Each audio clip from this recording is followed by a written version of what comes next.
Ray-Pec community, we're coming to you in the dark on purpose right now from Stonegate Elementary School. We are here in the 4th grade classroom of Helena Nunn.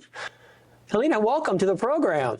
Hello, how are you? And we are in the dark for a reason, aren't we? Yes, we are. Yeah. Do you remember that day back in October where we had a total blackout here at Stonegate? Very memorable, yes. Very memorable. Very memorable. And it was one of those days where students were walking into a school that was totally blacked out. Yes. And it was kind of fun, exciting. Everybody had a flashlight. But I remember seeing your room that day when I was here, and everything was under control, even though you were teaching totally in the dark that day. Yeah. First of all, welcome. Tell me a little bit about yourself and what brought you to Ray-Pec. Then we're going to talk about that day specifically, that I saw some great things happening in the classroom, even though we had no lights. So tell me about you. What brought you to Ray-Pec and how long have you been here? I was born and raised in Kansas City, so I lived in the inner city like all my life. Was a sped pair 101 in the Kansas City School District before we moved out to Raymore. What caused us to move out to Raymore was me and my husband was just looking at houses at this point because we wanted to settle down, establish our family. And Raymore was the city that definitely jumped out to us because the people was friendly, great school district, small, loving community. And those are the things that we strive for because our overall objective is peace. Sure. And so that's what Ray-Pec, brought to us. Yeah. So when we moved out here, I transitioned that sped para position to Belton before I finished my teaching degree. And I always knew my goal, my mission was to be a teacher in Ray-Pec. And so that happened. And so I was just a blessing that came true for me. That's awesome. And I'm glad you're here. I mean, that's been great. So I want to go back to that day because you and I first met, I think, in your teacher induction week. I remember meeting you and thinking, oh, this is going to be a powerful teacher. This is good. But then I saw it in action.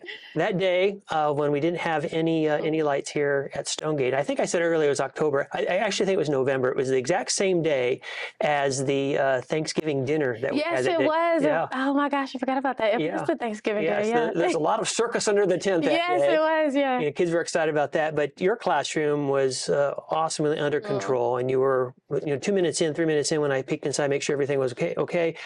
You were teaching. Yeah. How do you develop that relationship and that camaraderie with kids that they know what's expected of them? Well, I start off with just establishing expectations, and my expectations aren't a lot.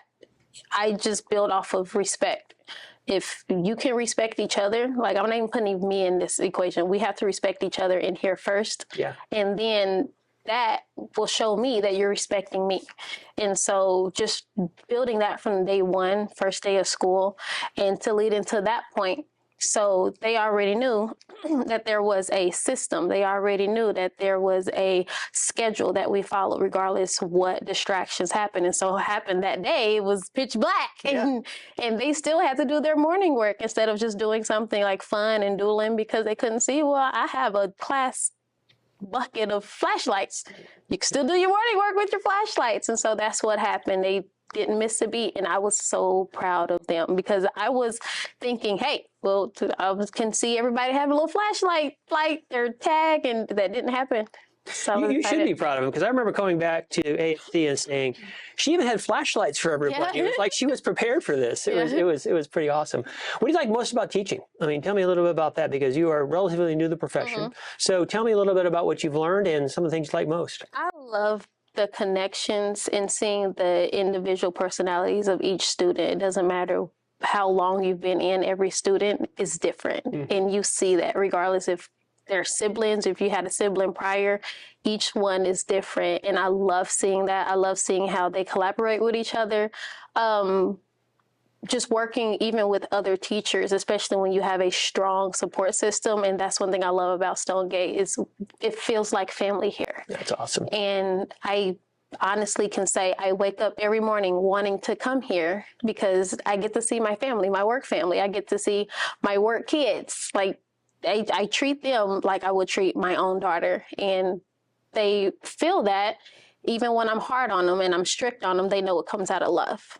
And so I just love being able to build that relationship with each kid. That's exactly what it's all about. I mean, we talked a little bit about that at the convocation this year about how we are connecting with students' lives. Before I get to that question, I want to ask you about your family and your 7th grade daughter. Yes. at South Middle School. Yes. Tell me a little bit about her and some of her passions. So Jasmine, she's in 7th grade. She loves South. She comes home every day telling us stories about what's going on and good stories. Yeah. She loves the math. She's in the advanced math classes. Straight A student. She has owned her own business since she was 8, Smooches by Jazzy. Awesome. And so it's really has been taken off because now she sees the vision in it. And so she's super passionate about that. Once she grows up, wants to be an architect, and now she wants to be an architect plus interior designer. And I told her, I was like, these math classes, you're definitely going to need them. Like how everybody say, well, nobody asked me what A squared plus B squared. You're going to need that. So I'm super proud that she's doing that because I know now with the Elite Center, they have a program like that so that she can easily bridge into when she get into high school. So yeah, she's a determined, strong, independent minded. That's awesome. 7th grader, yeah. Very good. I remember seeing her in car lines, and she always gave me either the fist bump or the high five. So it was awesome. Let's go back to August, and we talked at Convocation about being a dream maker, and you were wearing the Dream Maker t-shirt. Yes, I am. What does that mean to you in this classroom, in the school district, to the kids that you have? You know, you call them your kid family here. What does that mean to you to be a dream maker? Exactly what the word entails, a dream maker. So one thing I put myself in how I experienced middle school and elementary. I put those experiences and I flip them. And I want the kids to experience what I had to struggle with. I wasn't the best in math. I wasn't the best in comprehensive assignments. And so I don't want kids to feel less than. I don't want kids to feel like they're being neglected. I don't want kids to feel like they're being left behind. So I take that passion and I put it in a form where not only are they learning, but they're playing. And so even I know in pre-K, they learn through play. Well, why can't that carry on through higher grades? Because at the end of the day, we're now in the technology age. Why can't that be the same with other material? And so that's what I do. The kids are really catching on to a lot of higher academic work because I make it fun. And even as a teacher, I don't want to be bored either. Right. So if they're having fun and I can have fun and play along with them and we have that tit for tat, almost like a sarcastic play, we're fine. And they love it. And I love it too. So fun, relationships, and that comes together in real learning in the classroom that can even withstand even a power outage. Exactly, yeah. That's awesome. Appreciate you. Thank you. Thanks for being here today. Thank you so much. Ray-Pec community, that was Helena Nunn here at Stonegate Elementary School.